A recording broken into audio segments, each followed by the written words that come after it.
जोबोद गोजोनथाव दिनैनि हाबाफारिया दा नैबेहाय दिनै बड'फा कालचारेल कमप्लेक्स मोखाङावनो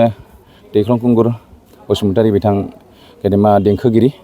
जाय बिथाङा रुंसारि जालांबाय बड' आन्दलन समनिफ्राय देंखो रोजाबबोनानै एकदम दावहारु होननानै बुंजायो सासे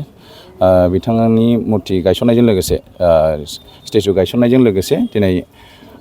लोरगि थियेटार ग्रुपनि मोनसे माल्टिपार्पास अडिट'रियाम हल मानगोनां प्रमद बर' सारा जोंनि हाबाफारिखौ नुबाय थानानै जोंनि खस्थ'खौ नुनानै मोनसे अडिट'रियाम हल ग्रान्ट खालामदों आरो बेखौ नैबे जोंनि सान्दामारि बड'फा कालचार कमप्लेक्सनि मोखाङावनो सान्दामारियावनो बेवहाय मोनसे अडिट'रियाम हल जोंनि निजा हा दं मोनसे लोरगिनि फिसासानो बेवहायनो मोनसे हल ग्रान्ट खालामदों आरोखि दा बे अडिट'रियाम हलखौ दिनै मानगोनां बिटिआरनि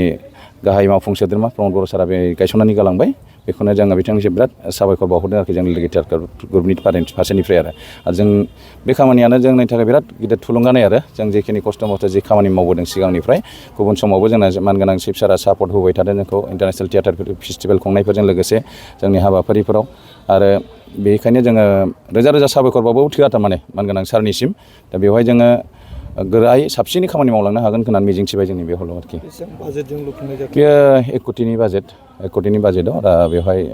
अलरेडि अर्डार जाखाबाय आरो बेखाय जोङो साबायखर बावदों आरोखि बेनि थाखायनो आरोखि